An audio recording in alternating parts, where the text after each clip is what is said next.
What'd you say? Oh, you can. You just do audio. What? Oh, sorry. Okay. Well, whatever. I like the air conditioner still in the window back there. Dude, I get hot. I have a fan, but I can't leave the window open or else we'd be dead. We'd be frozen. I had the window open last night, and we woke up and had like 3 inches of snow. Yeah. I'm in this IDP startup. It's an IDP league. It's set up just like the pigs. And I don't know what that is. Everyone keeps talking about it. Shit. It's just a huge league that Scott Fish put together. It's got a lot of this startup. This is the prices already. You have a $2,000 budget. Tyreek Hill's at $300. Jesus. Zeke's at $321. Somebody said Mahomes was in the $400s. I mean, that makes sense, I guess. Kamara's $305. Mahomes $455. Jesus. Almost a quarter of your budget would be on one player. No, thank you. Darius Leonard's at $150. Good Lord. For a linebacker? Yeah. He's a tank. He's awesome, but I'm not going to pay $150 for a linebacker. It's funny. I'm listening back to Bleacher Report's broadcast of the draft, and on day 2's episode, the Colts took Darius Leonard, and they're like, that's not a bad pick. He could potentially be a linebacker, blah, blah, blah, blah, blah. And it's just funny listening back on grades people give and everything else. I had Roquan, Tremaine, Van Der Esch, then Leonard. I had Van Der Esch very high. I remember nobody else really liked that, but I remember the file before I started using Google Sheets, the file I had everything on my tablet, I did it through, got corrupt. But the only thing I remember was my number 1 overall player was Quentin Nelson. Right. Well, he's apart from number 1 was Saquon. Like, obviously, yeah. Everybody else was Quentin Nelson. Okay. Let's see here. Let me find all my sheets. I got a bunch of different tabs open and stuff. So. Yeah, I'm going to be doing a lot of that when you're talking about your picks. Can't wait to see Andrew lose his mind. Tom likes to poke the bear a lot in the DHH one.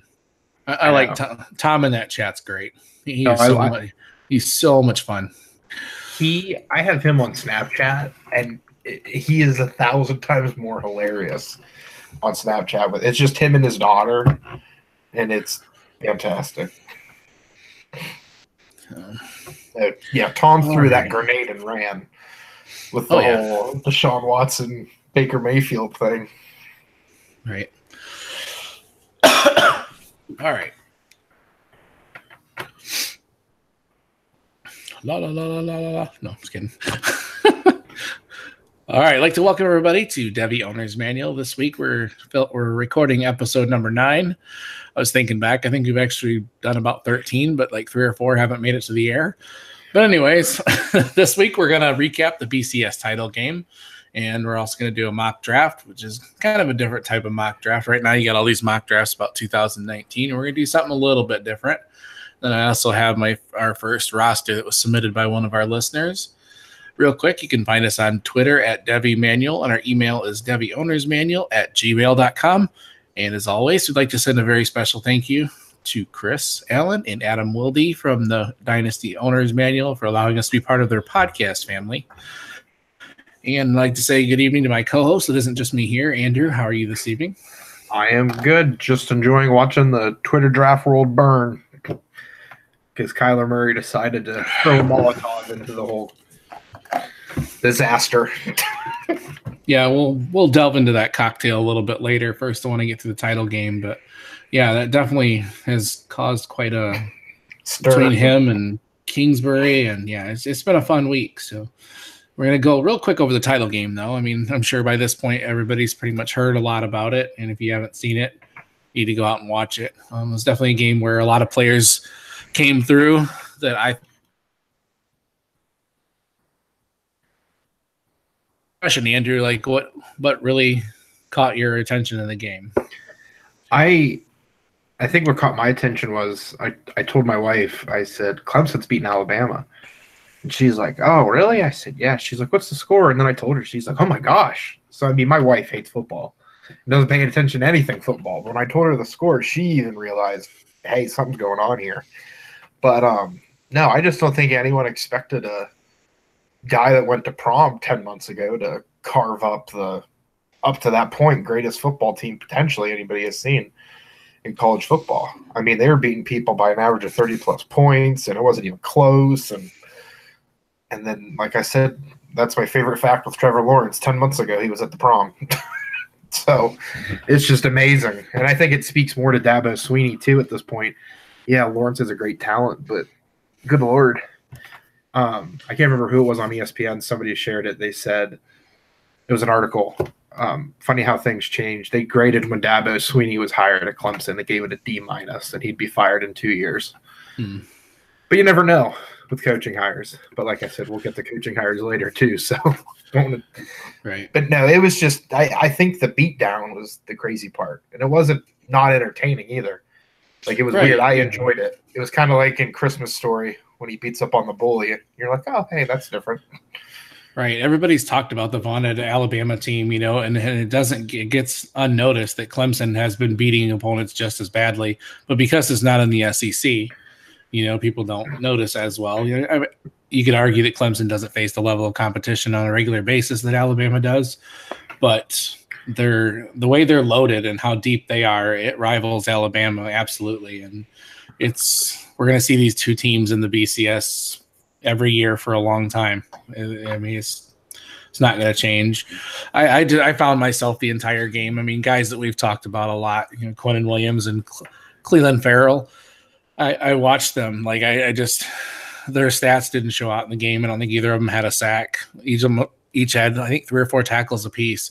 But boy, it seemed like each of them were in the backfield constantly. And there was one play where Cleveland Farrell just absolutely bulldozed Williams.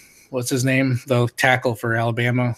When it's going to be the offensive lineman. Oh, Jonah Williams. Jonah Williams, yeah, who's going to be probably the first lineman pick, and Farrell just put him on his ass, just destroyed him. You see how strong Quinnen and Farrell both are? Holy crap. Yeah, Mello tweeted out I watched it, and I was very impressed. Mello put out it was like early in the second quarter. Oof. Mello put out the clip from Stick to Football, and everyone kind of jumped on him. They're like, oh, it's 1 rep, blah, blah, blah, blah, blah. And they're like, yeah, Jonah was doing this technique, and you should have been doing the other. That's not the point. It's still the number one tackle prospect going over. Getting blown up. Yeah, it was awesome, man. And I kept watching those guys on the line. Just each of them were in the backfield, just consistent basis and very disruptive. I don't know why Alabama didn't run Josh Jacobs more. He definitely appears to be the most talented one in that backfield. Jerry Jeudy, and we were talking about it last week on our, what is that segment? Would you rather? There you go. Yeah. We were talking about it last week on the Would You Rather about Jerry Jeudy and T. Higgins, and we should have been saying Jerry Jeudy or Justin Ross. Good Lord. Justin Ross looks like a grown-ass man. Like, he just made catches. Like, Lawrence just threw it in his general area code, and Ross just has – he was completely past the ball going out of bounds. And, that was more impressive than anything Odell's done lately. Right. So, no, Ross is a freak. And they were saying on the telecast, too, I don't know if you heard that Ross had to be talked into playing football in high school. He didn't want to play it anymore because he wasn't having fun. Because he was a freshman on the varsity team, and the coach is like, you're going to be something special. He's like, you got to stick with it.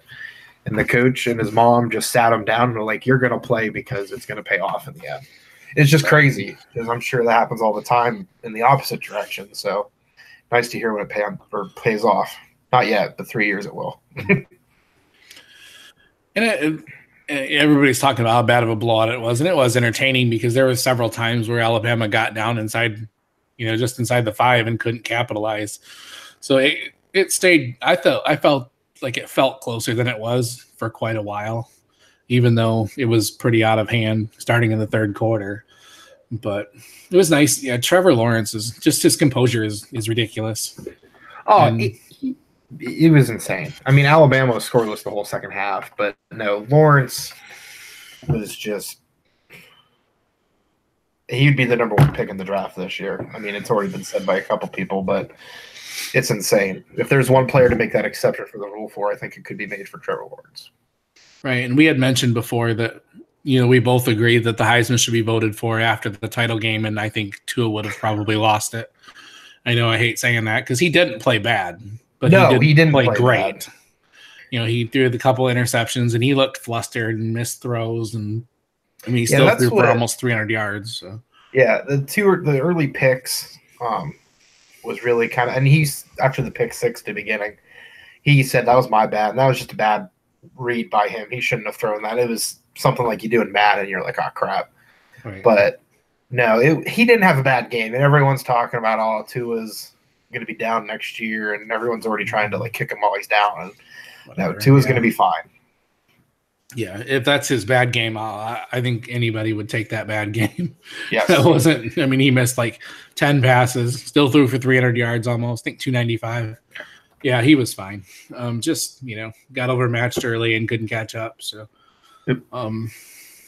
Yeah. Other than that, I thought Isaiah Simmons definitely for Clemson was the strongest defensive player. It felt like, other than Trayvon Mullen.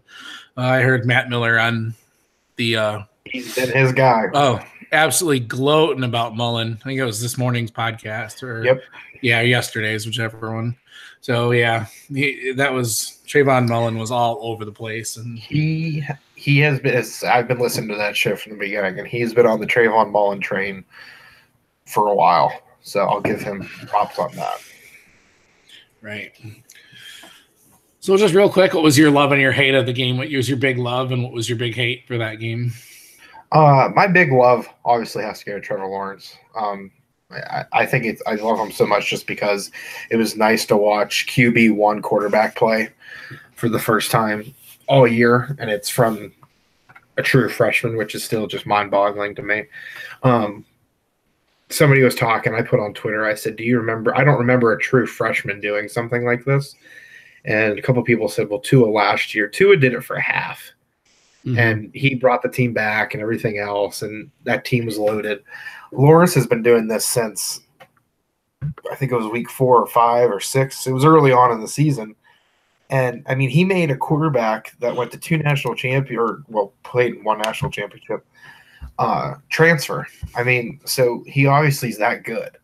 So, no, Lawrence to me is – and they were throwing out the comps, the Andrew Luck stuff and the John Elway and generational talent, and I'm really excited to watch him in 2021, him and Justin Ross. And then my hate for the game, towards the end, I know you're down, but you were down last year in the national championship. Just the effort by Alabama towards the end. I'm trying to remember who it was. Isaiah Buggs, one of their defensive linemen. He was on the edge, and ETN was breaking off a run. And Buggs, if he probably played with some effort, probably could have stopped it. But ETN ran it for 30 yards, and it was like the last drive or so. You still got to play. And Buggs isn't going to be out this year, I believe. No. Yeah, I mean, so Buggs is playing for next year still, too. I mean, you got to set an example. Because, I mean, when you go and watch film in the offseason, you're going to see that. You're going to be embarrassed in front of all your teammates. So that's why I just think you got to keep playing with effort. I understand you're down and you're not going to win, but you still got to play. Right. Yeah, we didn't even in the previous part there, I didn't even mention ETN's effort. It was good to see him do that against such a great defense as well. I still have absolutely no reservations in him being one of the top backs next year. So it was fun to watch him play. My hate actually ties in with yours, but it was more just of how exposed the defense looked, including Deontay Thompson, who's probably the top safety prospect, looked absolutely embarrassed repeatedly in that game. Repeatedly out of position, repeatedly blown by in coverage. I mean, other than Quinnen Williams, I didn't see much else there. The linebackers looked okay. I mean, Mac Wilson was all right. Anthony Jennings, I think that's the other guy. I like him quite a bit, but he didn't seem like he was in the right spot a lot. They just looked entirely overmatched. They looked like a lot of Alabama's opponents often do. And my love of the game was Justin Ross. He's a guy who you talk about somebody coming onto a national scene. He didn't do much hardly all year, and then this playoffs here, he is just absolutely. I mean, people are talking about him being the number one wide receiver when he comes out in 2021 already, and he has pretty much just exploded onto the scene. So that's my love of the game. It was fun to watch him play, and just two freshmen just playing pitch and catch out there against the best defense in college football. It was fun, man. All right, just a sec. No, you're good. Yeah. You can edit this out, but Tim tweeted out that Najee Harris was transferring, and then it was a fake account. I was like, oh. Yeah. Because that would have been big. Najee ain't going nowhere. No. Whew. All right. Jacobs declares he'll be QB or RB1. Right. All right, now on the news and notes. We got quite a bit of news this week. We had a lot of declarations this week. Obviously, the big one being Kyler Murray. And he hasn't even officially declared, although what we're hearing, I know. Twitter's exploding. The whole world's exploding. And ESPN, Bleacher Report, all that is just absolutely blowing up. And he hasn't even officially declared, but it looks like it's pretty safe to say he is. What's your first impression there, Andrew? My first impression is I tweeted it out. As an A's fan, I wish he'd stick with baseball. As a football fan, I'm excited. But and I use the term loosely because I have not earned any credibility yet with anybody, draft analyst, I question it a little bit just because I think he's a better baseball prospect than he is a football prospect. Good Lord, Sarah. The hell was that? I think he's a better football or baseball prospect than he is a football prospect. I'll be honest, I have not watched anything Kyler Murray back from what I've watched during the season, just if they were on TV. But just my biggest concern is he's listed at 5'11", 190. There's no way he's 5'11" at 190. If you watch the Heisman Trophy presentation, he looks like an elementary school kid that got to go up to accept an effort award with a bunch of pro football players. Everything I've heard and read from like real things is he's like 170, 175 and like 5'9". So that's my biggest thing is you get somebody like Roquan Smith running at him full speed, he's going to get snapped in half. And I don't want that. I'm not like that horrific reporter from in the Bay Area that went off about him saying she wished he'd get hurt because he's not going to the A's. But no, I just don't know if he'll be able to have a long career in football just with his body and frame type. Everyone keeps the easiest thing to do is make the Lamar connections from last year, but Lamar's over 200 pounds and 6'3", so he has a bigger frame. All right, just a sec. Hey, honey. Yeah. You okay? Yeah, I'm right. You got up pretty early. Yeah, we were playing here. Okay, I couldn't figure out why Sarah just all of a sudden real loud a few seconds ago. I couldn't figure out why she was barking. Avery might still even be up. I hope not, but he's been trailing off. So. Okay, we're about halfway through, I think. Okay. All right, yeah. My initial impression of it, I couldn't understand it. I definitely think, one would say that baseball is a safer path. I think it's a harder path though to get into Major League Baseball, to go through all the minor league levels and everything like that. So maybe he thinks the NFL is a safer way for him to succeed, or a quicker way, maybe.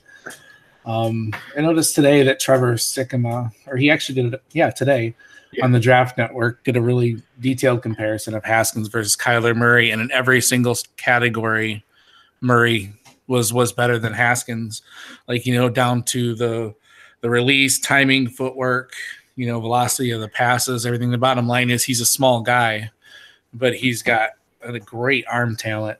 and you got to love the mobility and the way he plays on the run and things like that. So I think he's got a steep learning curve, and all this crap about him, going number 1 to Arizona with Cliff Kingsbury and trading Rosen to the Giants, I think is the silliest thing in the world. But I still got that as my pinned tweet.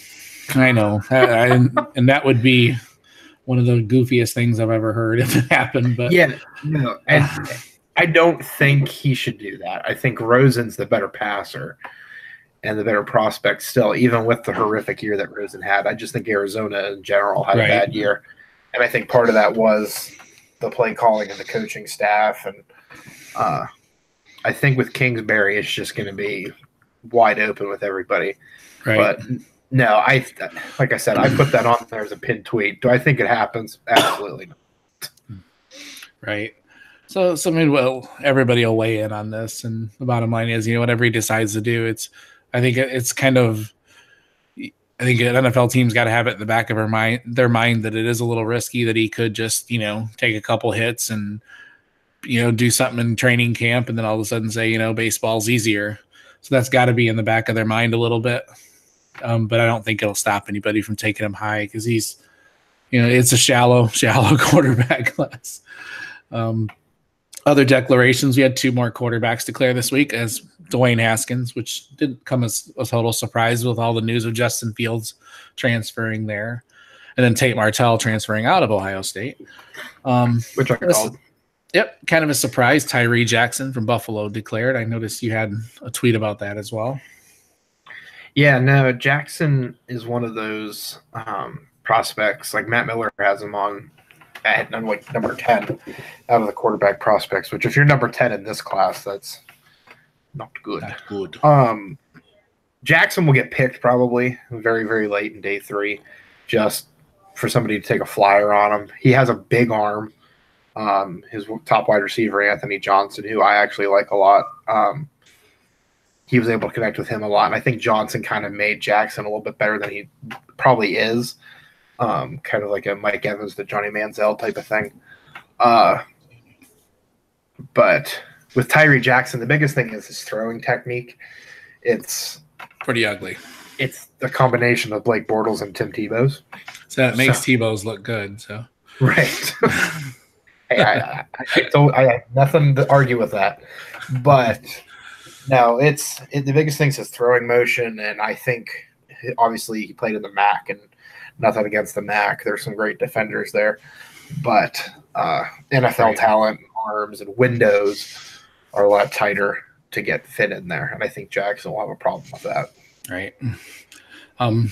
Pretty much I think the consensus number 1 running back at this point, David Montgomery declared from Iowa State. I don't think that was a big surprise. I think he's tired of getting pummeled behind that poor offensive line that they had, and hopefully an NFL team with a decent offensive line can grab him because he's an electric talent. Do you have anything to add with him? Or RB1 unless Jacobs declares.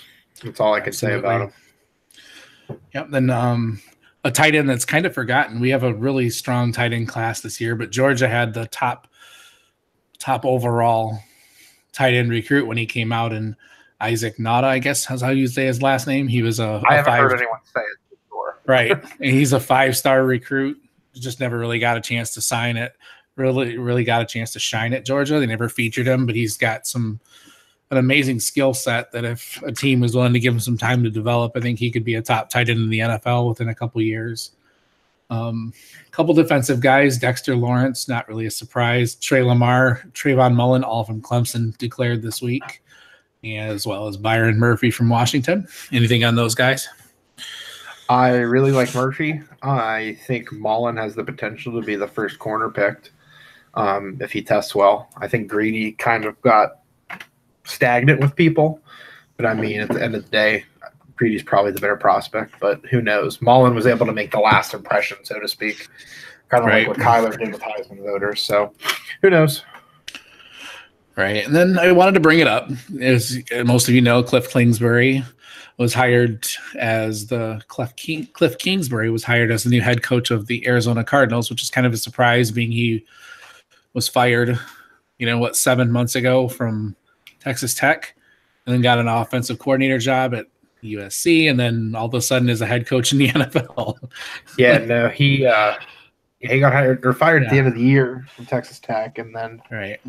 I put out a poll too. I said if Cliff Kingsbury hadn't coached Pat Mahomes, and if Pat Mahomes hadn't had the year he just had, would Cliff Kingsbury have an NFL job? And I think the final numbers on that were like 64% said no. And it had like 500 some votes. It actually went over pretty well. But I kind of agree with that. I think people are just kind of fascinated.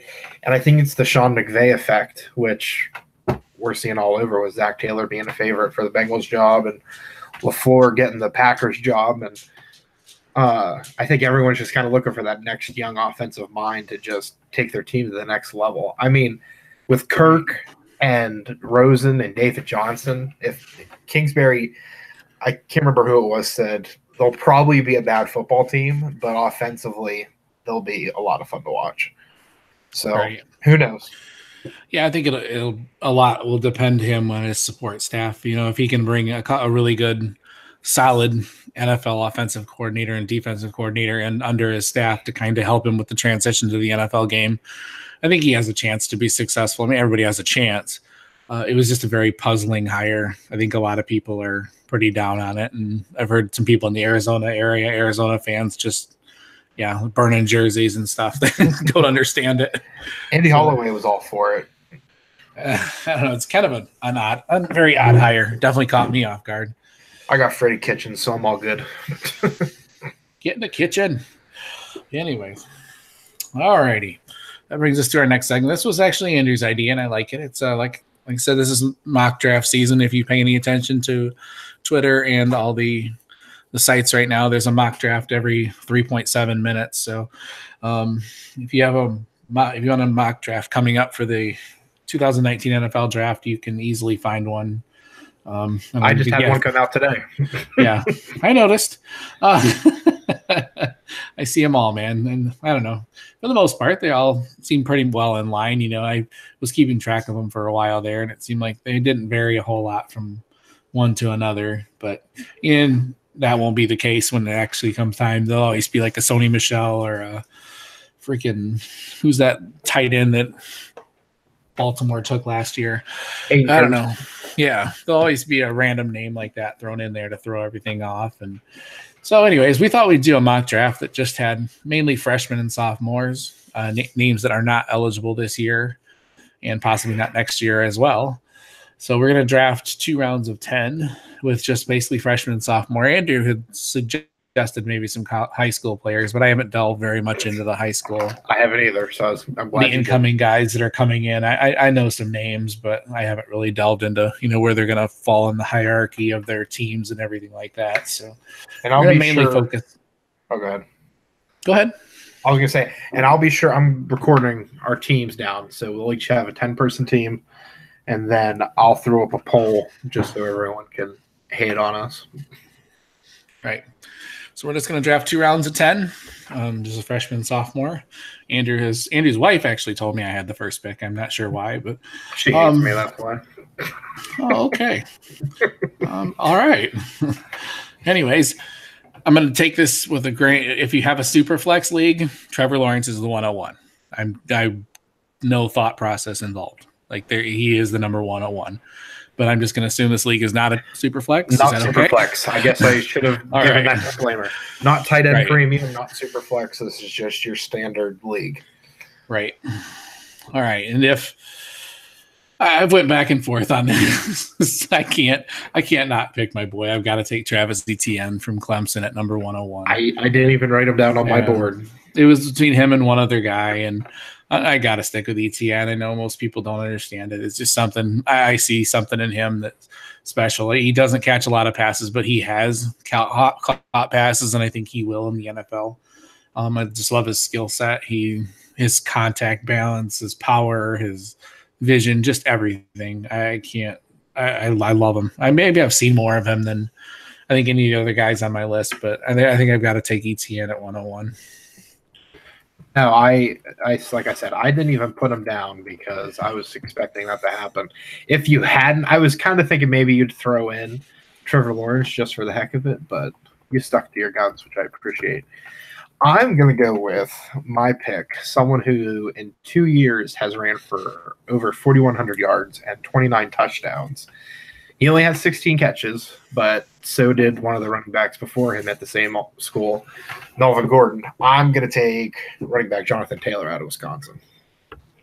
I think he's going to be fantastic to watch. I think if he can get the fumbles taken care of, I think he'll easily be or potentially be RB1 next year. There's going to be a bunch of guys fighting for it. Like I said to you before we started recording, I was making this draft board, and I was like, oh my gosh, next year's going to be so refreshing. Right.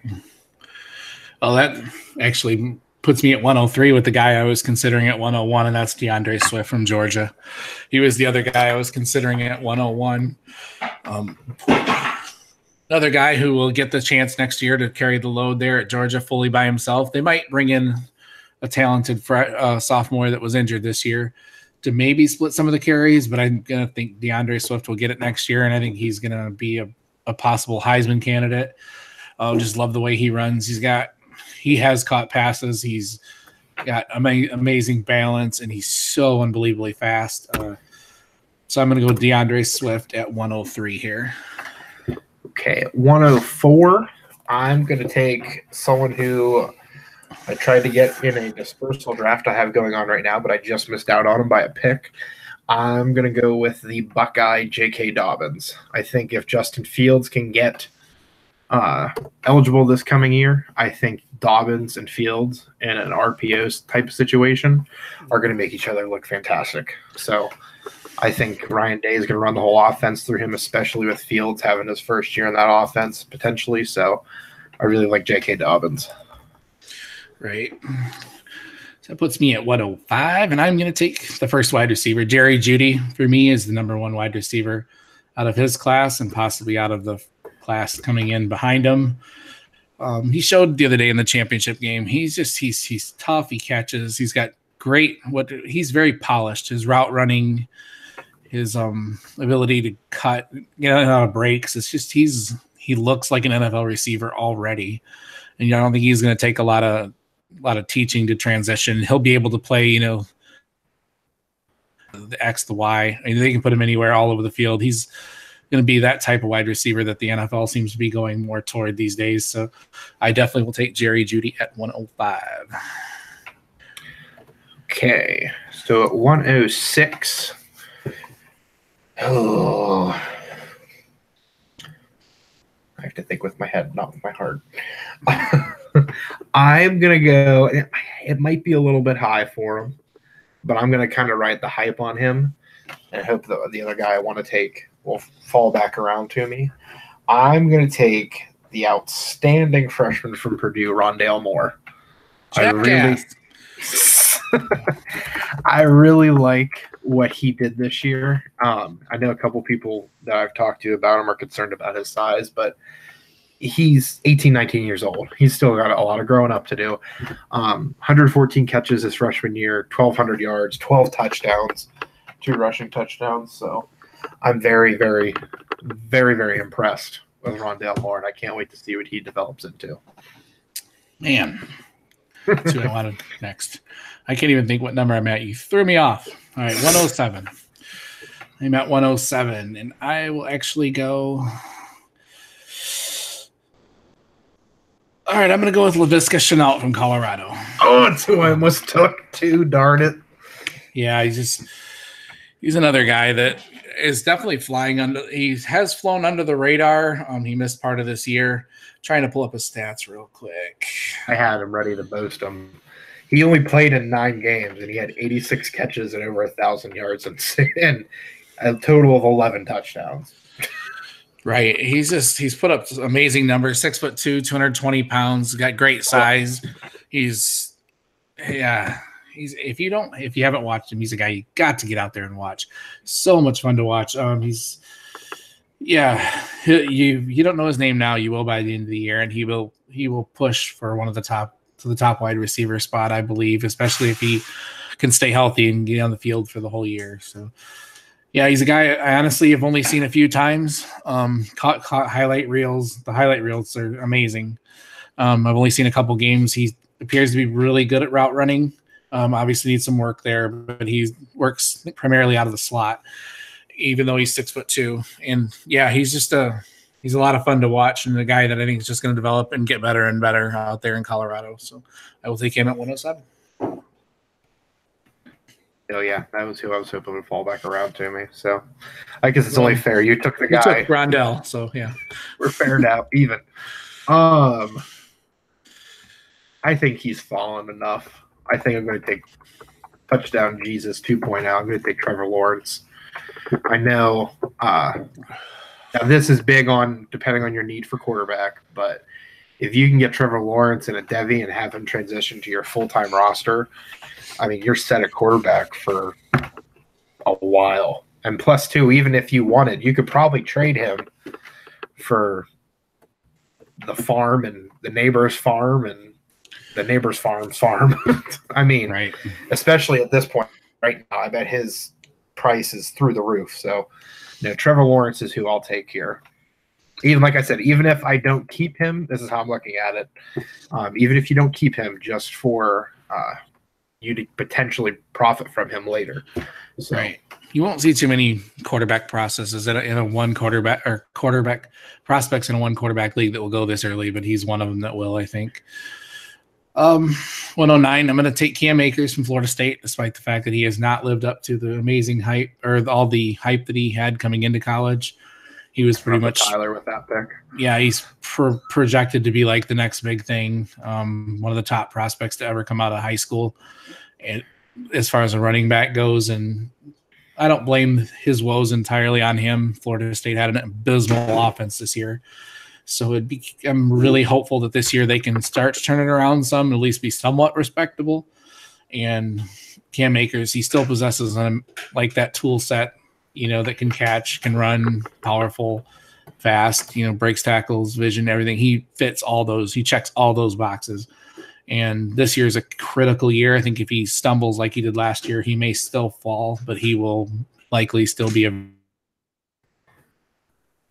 All right, 110, Andrew. I'm going to take. I'm debating between two receivers. I'm going to go with T. Higgins, Trevor Lawrence's teammate at Clemson. T. Higgins, we did in our Would You Rather. It was him or Jerry Jeudy. We said we should have had Justin Ross in there. Higgins still had a fantastic year, and I think he's really going to develop into a fantastic prospect. We talked about it last week. His size, 6'4", I really like a lot for his range.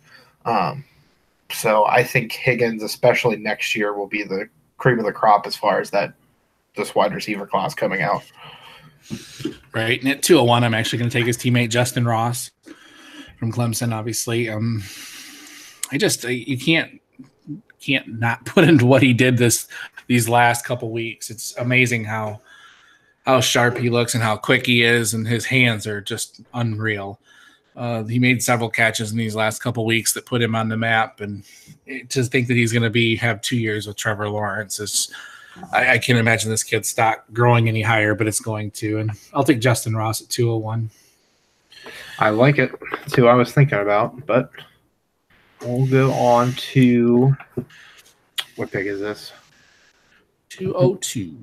202. I'm going to go with someone I'm kind of surprised is still here, to be honest. I'm going to go with Najee Harris, running back from Alabama.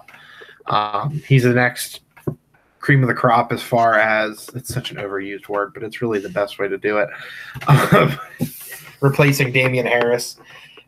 Josh Jacobs, we still don't know if he's going to declare or not. Even if he doesn't, Najee Harris is still worth a grab at this point. I'm actually probably going to take him in a draft here in a little bit. So I fully trust in him. I like his size. I like his running ability. He doesn't get shown a lot just because there are the revolving doors of running backs at Alabama. So Najee Harris is who I'm going with. Right. I'm going to go out a little bit on a limb here. A name that we have not spoken of yet. Actually, at 203, I'm going to take Jamar Jefferson from Oregon State. He's a freshman this year at Oregon State. He rushed for 1,300 yards, 12 touchdowns, also caught 25 passes. He's a very highly ranked prospect coming into college, but he really hasn't garnered much attention. I think he's got a couple strong years out there at Oregon State. He's got great size, 5'11", 220. Haven't seen a lot of tape on him, but he runs, the very little I've seen, he runs like an angry bowling ball that wants to take down every pin on the field. But he's still elusive and shifty enough that he's one of the guys I've got my eyes on going in. Kind of probably a surprise. There's some more bigger names on the board here, but at 203, I'm going to take Jamar Jefferson from Oregon State. With my next pick, I'm going to take the best wide receiver at Oklahoma this past year. I'm going to go with CeeDee Lamb. I really like him a lot more than Marquise Brown personally as a prospect, just because of the size. 6'2", 190 pounds. I like big receivers, as we've obviously picked up on at this point, taking T. Higgins. I think CeeDee Lamb is going to be a playmaker. I think next year he'll really have a sort of D.D. Westbrook sort of breakout in that Lincoln Riley offense, as long as they can get the good quarterback play out.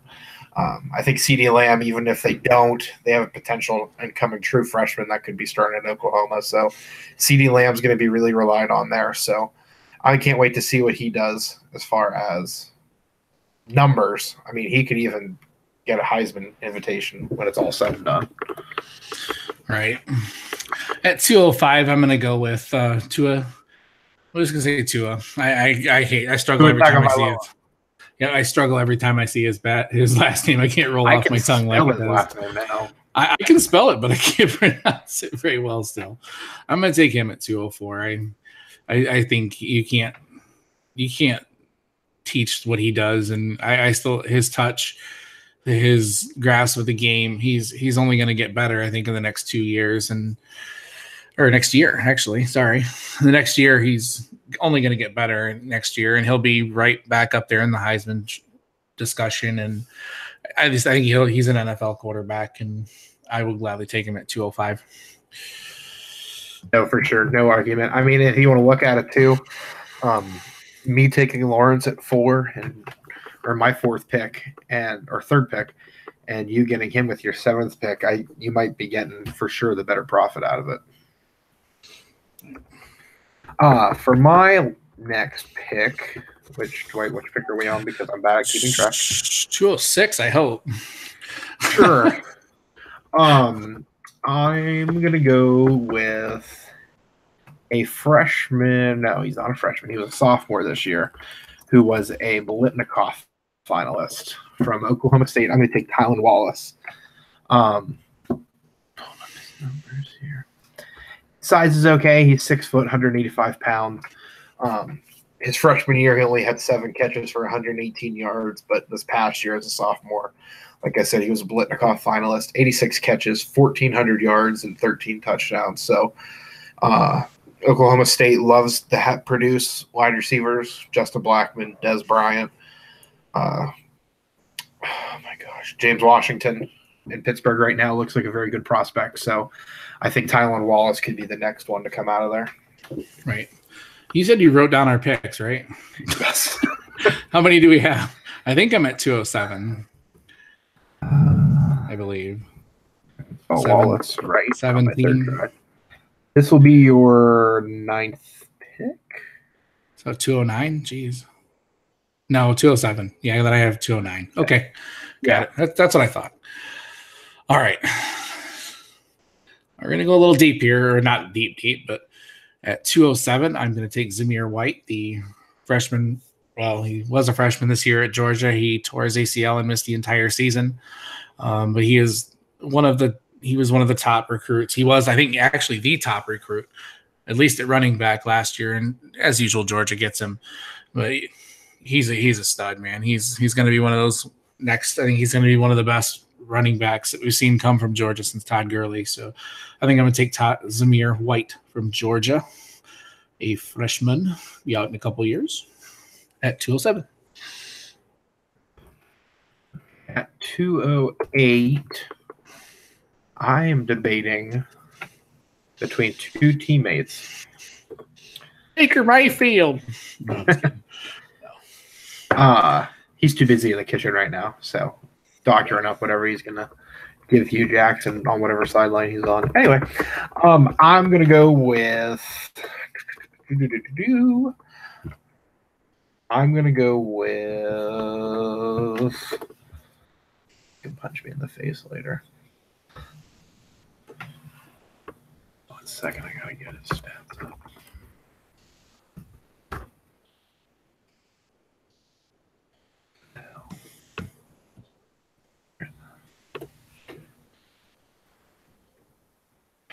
I'm going to go with Donovan Peoples-Jones, wide receiver from Michigan. 6'2", 208 pounds is what he's listed at. 47 catches this past year, 612 yards, 8 touchdowns. Receiving stats really weren't that good for anybody at Michigan this year, just because they really relied on Karan Higdon a lot more. And Shea Patterson kind of devied up the ball really well between him and Zach Gentry as well. So I think Donovan Peoples-Jones, he was talked about a lot last year as a freshman. I think the hype just will continue with him, and he's definitely worth a flyer at this point in the draft. All right, I was debating with him and this guy I'm going to take. At 209, I'm going to take Amon-Ra St. Brown from USC. He's a freshman this year.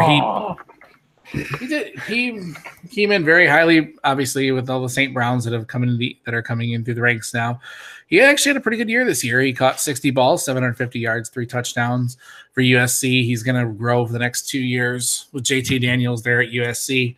And USC is going to be, they're slowly building themselves back up into a powerhouse, which they were, for a long time there. And between him and JT Daniels, and they've got they had a top 10 recruiting class last year, and they're on the way this year. I think they've had a couple pretty high profile recruits as well. And he's got great size at 6'1".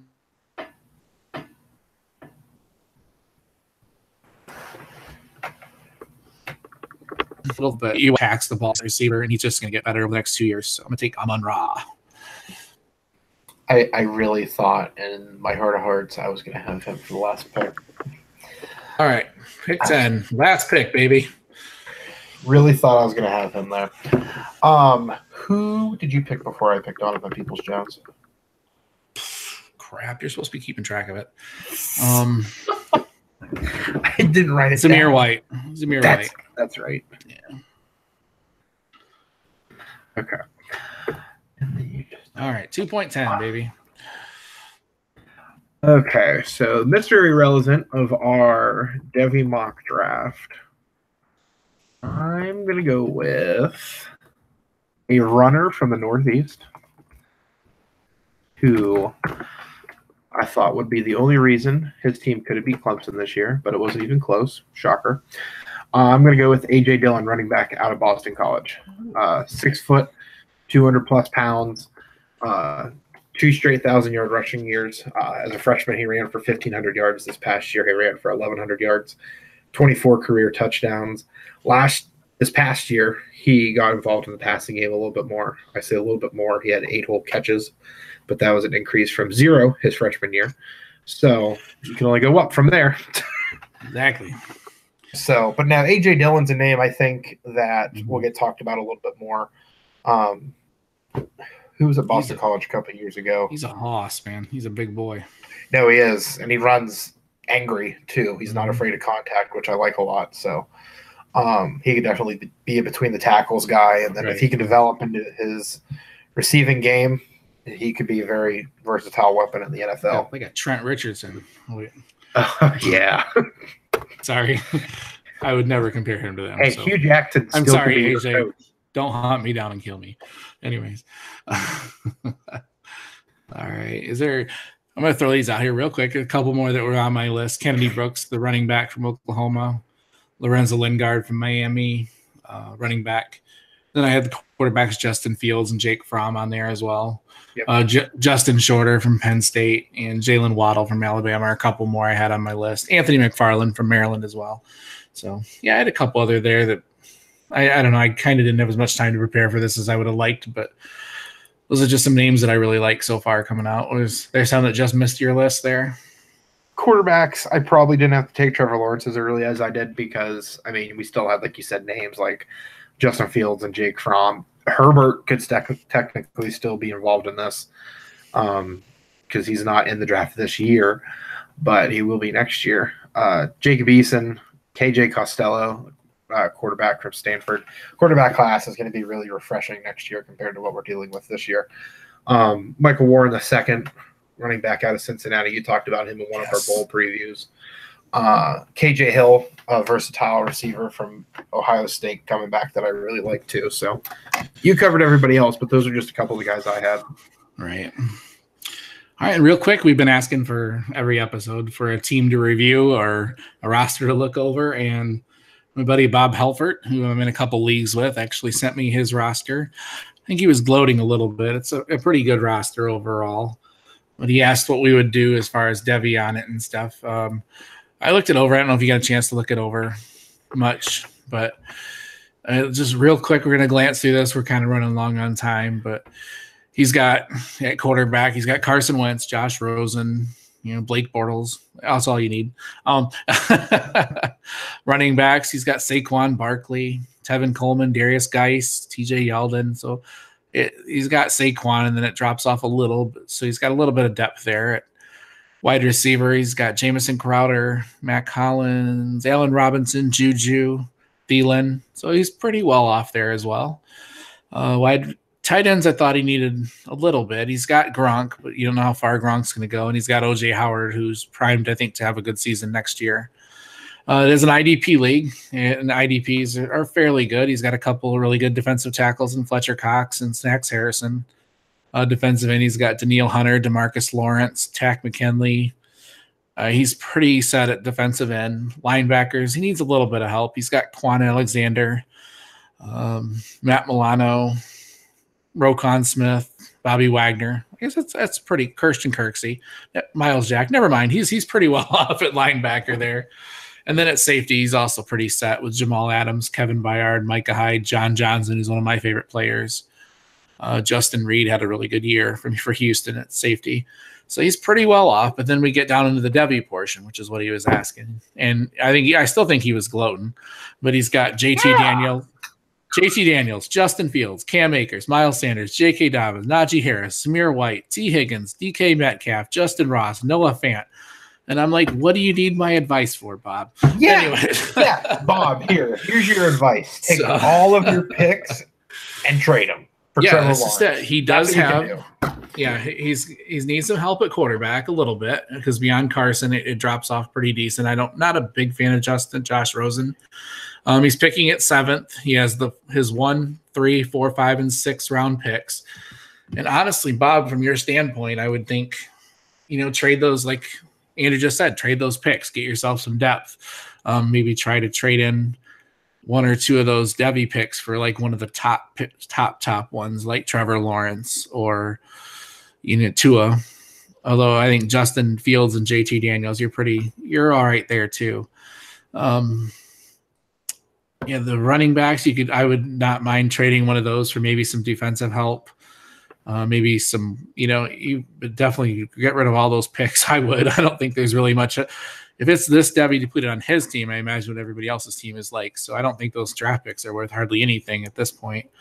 So yeah, that's from what I can tell, Bob, and I haven't seen the whole landscape of the league, but I would say get rid of those picks and try to get yourself some depth and defense and maybe some running backs as well. I mean, you've got great running backs there, but they're still a couple years off. So most of those running backs there are not going to help you for 2 years. So I could package 1 or 2 of those guys for, I don't know, a name to target there. So you have an idea? Bob, yeah. I'm going to talk to you directly right now, buddy. We're going to take a walk.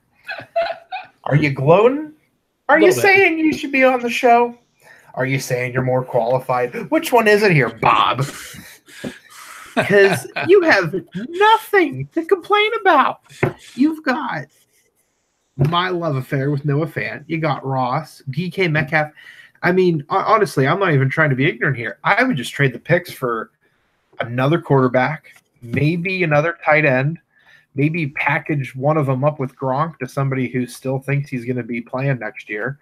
I mean, you could get somebody back decent. I mean, target somebody like a David Njoku, who I'm really high on, with Freddie Kitchens coming in. Receiver, try to take advantage of somebody who is freaking out about Antonio Brown because he's gone, or somebody like a Le'Veon Bell because he might be gone. I was just about to say that. I would take 2 of those running backs and those picks and try to get Le'Veon Bell. Yeah, I mean, and then I'd take like Sanders and and quarterback, maybe get somebody like Dak Prescott, who very quietly had a very good year, or somebody else to that effect. I mean, good Lord, Bob. Yeah. Bob's a good guy. He's in, like I said, he's in several of my leagues, and it's an easy one to break down for our first one. It is. Yeah, but he's got, with the depth he has, especially with Devy, he's got some options. And if you want to win now, there's definitely some pieces you can get there. I like the idea of getting Le'Veon or Antonio Brown. Antonio Brown could probably be gotten pretty cheap at this point. And you could set yourself up really well for next year, but still not hurt yourself long run. So, yeah, it's a good roster. I don't know if that's what you wanted us to tell you, but I think that's what he wanted. Yes, it's good, Bob. All right. So that'll conclude this episode this week. We had a lot to talk about. We do got a lot more to talk about, obviously, with draft season coming up. Next week, we'll probably take a look at the East-West Shrine game. And then the week after, the Senior Bowl, we'll probably take a quick preview of that as well. So it'll probably be the next couple of weeks. We'll talk about those games and a lot more news and notes and people declaring. Hopefully, there's still a lot of big names out there that we thought would declare that have not yet. So there should be a lot of news coming out in the next couple of weeks. But real quick, Andrew, tell everybody where they can find you. They can find me on Twitter at DHH_Mandrew. Apart from us having breakdowns on here, I will have some East-West Shrine Game and NFLPA Bowl breakdowns over at the Scorecrow. A lot of us are doing stuff over there, and I might have something cool to announce with them with a couple different departments in the coming weeks. Just got done talking to Johnny. He runs that site. So, yeah, at DHH_Mandrew is where you can find me. Right. And you can find me on Twitter at FPeoplesChamp, writing for DHH mostly right now. And hopefully got some new things on the horizon. I just wrote an article about the free agency because that's, the route I want to go for some reason. I'm like, nobody's talking about the free agents. We completely forgot, too. You and I are going to be heading up the Devy rankings for Dynasty Happy Hour before Tyler completely shuts us out for not mentioning that. Right. Oh, yeah. Those will be coming out in February, March. Yeah, we'll be annoying people on a regular basis with our takes and stuff. So hopefully we have a lot of draft breakdown for you guys coming up soon. And you can find the podcast here, wonderful podcast, on Devy at Devy Manual on Twitter, and email us your roster or questions at DevyOwnersManual@gmail.com. That is all we have for this week, ladies and gentlemen. Thank you very much for listening. Keep on keeping on. I don't know. That works. Say some cliche at the end every day, and that's the way the cookie crumbles. What? We should end each one with a different college, slang thing. Mm-hmm. Like a Roll Tide, a War Eagle, whatever you say in Michigan State. Screw Ohio. I don't know. Yeah. We don't really have a battle cry like that. We do those. Yeah, something. Or sooner. Well, that's what we can do. Sure. I want to find some obscure ones, though, and have fun with it. Go Banana Slugs. What? No, Scorecrow, they might make me the head of the NFL draft department. So I get to I don't know. Head that, so. I don't know quite what I'm doing at Dynasty Trade Calculator yet. They haven't really said, so we'll find out. I'm just going to keep on researching, and like when you start doing your offensive player breakdowns, I'm going to glance. I'm going to watch some of them, but I'm going to focus mostly on defensive players. But if I know next week you're covering N'Keal Harry, I'll watch some N'Keal Harry and kind of interject. Yeah. Now there will be some players. I'm going to start researching my articles for the NFLPA and East-West Shrine Game. I'll watch some of them this week. So I saw the I saw the roster for East West Shrine. It's not the most impressive thing. The senior bowl got a lot. Senior Bowl is pretty good, yeah. But the East West Shrine, I was like, who are half these people? So yeah, the NFLPA Bowl's got a couple too. So, all right, man, I gotta get out of here. Yeah, we'll talk to you. I'm sure. Yep. Have a good weekend, man. Yep, we'll talk to you.